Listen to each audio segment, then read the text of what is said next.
તો રાજકોટની વાત કરવામાં આવે જ્યાં કાળજુ કંપાવતી ઘટના સામે આવે છે। આ તકે વાત કરીએ તો સવારના સુમારે રાજકોટના ઇન્દિરા સર્કલ નજીક બેફામ દોડતી સિટી બસ દ્વારા 5 જેટલા લોકોને અડફેટે લેવામાં આવ્યા હતા, જેમાં કમનસીબે 4 જેટલા લોકો રાજુભાઈ ગીડા, સંગીતાબેન નેપાળી, કિરણબેન કડક અને જિગ્નેશ ભટ્ટ નામના રાહદારીનું ઘટના સ્થળે જ કમકમાટી ભર્યું મોત નીપજ્યું હતું અને એક સારવાર હેઠળ છે।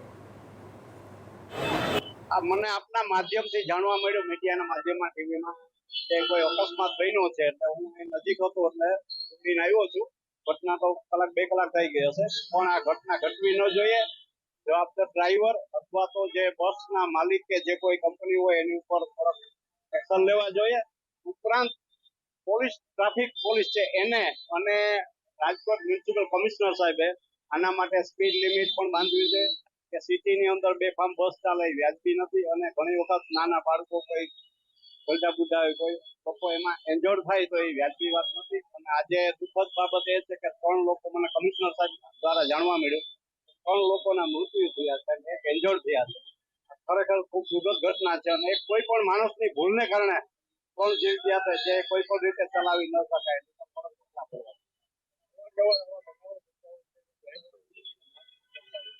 એ સમાચાર તમારા મારફત પડ્યા પબ્લિકમાંથી, પણ એનો રસ્તો કરવો જોશે, એના માટે કડક થવું પડશે કમિશનર શ્રી અને પોલીસ ડિપાર્ટમેન્ટે।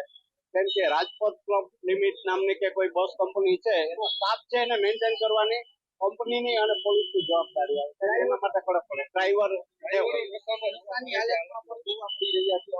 નશાની હાલતનો તો તમને મને આપણે જોયો નથી, જો હોય તો પોલીસ કેસ થઈ શકે, પણ એના માટે તપાસ કરવાનો અને પોલીસે એક્શન લેવાની જરૂર છે। એના માટે આપણે સુધી 4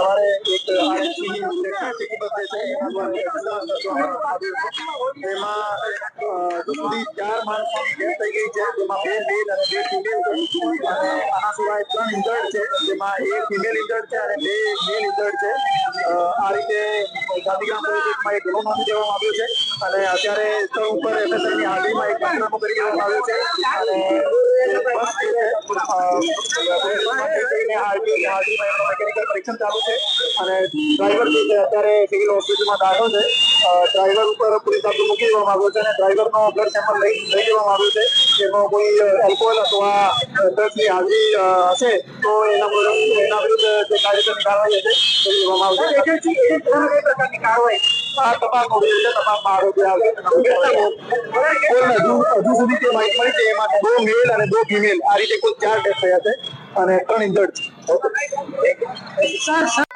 ઘટના સામે આવી છે શહેરના ઇન્દિરા સર્કલ નજીક સિટી પાસે 3 થી 5 જેટલા લોકોને અડફેટે લીધે છે અને ત્યાં 3 થી 5 લોકોમાંથી અમુક લોકોના ઘટના સ્થળે જ મોત નીપજ્યા છે। મારી પાસેના દ્રશ્ય જોઈ રહ્યા છો ત્યાં રાજકોટનો જે ઇન્દિરા સર્કલ વિસ્તાર છે, ત્યાં આજે સવારના સુમારે બનેલી સિટી બસ ચાલકે આ 3 થી 5 જેટલા લોકોને ઘટના જે અડફેટે લીધા હતા, જેમાં 3 થી 5 જેટલા લોકોના ઘટના સ્થળે જે કમકમાટી ભર્યા મોત નીપજ્યા હતા, જે બાદ તંત્ર હરકતમાં આવ્યું હતું અને સ્થાનિક લોકો દ્વારા આ મોત પાછળ ગુસ્સે ભરાઈને જે લોકો જે સિટી બસ છે તેને કાચેરા ઉપર પથ્થરમારો કરવામાં આવ્યો હતો। ત્યારે આપણી સાથે કોર્પોરેટર અતુલ રાજાણી છે, વિરોધ પક્ષના નેતા પણ છે, એમની સાથે વાત કરીશું। ત્યાર સુધી કોઈની વિઝિટ કરવામાં નથી કે ડ્રાઈવર શું કરે છે।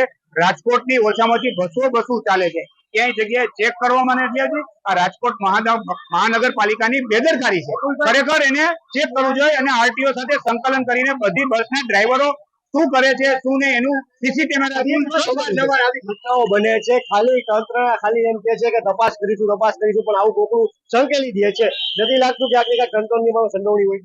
રાજકોટ મહાનગરપાલિકાના ભાજપના શાસકો, અધિકારી ભ્રષ્ટાચારથી ખદબદે છે એટલે આ બનાવ બને છે।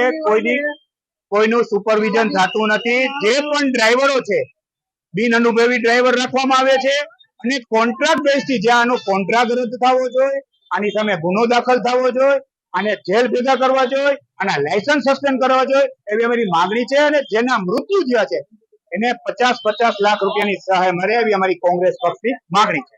તમે શું કહેશો? તમે ઘટના જોઈ છે? આ ઘટના બની એક જ મિનિટ પછી હું આવ્યો, હું અહીંયા જ રહું, બરોબર? અને દારૂ પીને બીઆરટીએસ ના બસ ના ડ્રાઈવર વાકે, બીઆરટી ના બસ ના ડ્રાઈવર ને કોઈ પોલીસ વાળા ચેકિંગ નથી કરતા અને અહીંયા કોઈ ટ્રાફિક વાળા ઉભા નથી રહેતા અને ટ્રાફિક ના નિયમનું ટ્રાફિક પોલીસ ને કોઈ જ્ઞાન છે જ નહીં। અહીંયા બસ યુટર્ન નથી બસ મારવા આવતી દેતા. હતી ત્યારે આ લોકો ઉભા હતા સાઈડ પર જોવા છતાં પણ બસ ચાલે કે બસ ચાલે. આ ખૂણાથી અહીંયા લગી લાસ્ટ 5 મોટરસાયકલ પડ્યા હતા અને 3 લાખો અહીંયા પડી. મેં નજરે જોઈ. કેવા પગલા લેવા જાવ બસ ડ્રાઈવર ઉપર? આ એક તો આ બીઆરટી બસ ના ડ્રાઈવરો છે ને એ આ ગમે એ સાઈડ ખુલી હશે ને તો ઈ તો એની રીતે આવ જાવ કરે જ છે અને ઈ એક્સિડન્ટ થવાના જ છે. અને હું આ 35 વર્ષથી આ રોડ ઉપર રહું છું પણ મેં આ પહેલી વાર મારી જિંદગીમાં એક્સિડન્ટ જોયું. શું માનો છો કે આ જે તંત્રની જે બેદરકારી નથી લાગતી? કારણ કે જો આવી રીતે અવારનવાર ઘટનાઓ થતી હોય તો ઠીક છે લેકિન પોલીસ અહીંયા 6:30 વાગ્યામાં આ ટ્રાફિક પણ ચાલુ કરી દે છે. કોઈ ટ્રાફિક વાળો ટીઆરપી વાળો ઉભો નથી હોતો અને સવારમાં ટ્રાફિક એટલો જામ થાય છે. મારે હું સવારે સ્કૂલે મૂકવા જાઉં ને મારી દીકરીને તો અહીંયા 10 મિનિટ લગી ટ્રાફિક જામ હોય છે. તો આ હતા રાજકોટના રહેવાસીઓ સાથે વિરોધ પક્ષ સાથે જેમનું કહેવું છે કે જે રીતે ઘટના બની છે તેમાં ક્યાંક ને ક્યાંક જે હાજર વ્યક્તિ છે આપણે એમની સાથે વાત કરવાની કોશિશ કરીશું પણ એ જતા રહ્યા છે. હાલ જે ઘટના બની છે તે અતિ દુઃખદીય ઘટના છે. ઘટનાની જાણ થતા સ્થાનિક પોલીસના ઉચ્ચ અધિકારીઓ પણ ઘટના સ્થળે પહોંચી ગયા છે અને ઘટનાની અત્યારે તકેદારી રહી રહ્યા છે કે કઈ રીતે ઘટના બની હતી, જવાબદાર કોણ હતા. ત્યારે જે બસને પર પથ્થરમારો કરવામાં આવ્યો છે તે બસને પોલીસ સ્ટેશન લઈ જવામાં આવી છે અને જે બસ ચાલક છે તેને અત્યારે હાલ હોસ્પિટલ ખાતે ખસેડવામાં આવ્યો છે અને મૃતકોને અત્યારે રાજકોટના પીએમ રૂમ ખાતે ખસેડવામાં આવ્યો છે. રાજકોટ. તો જૂનાગઢ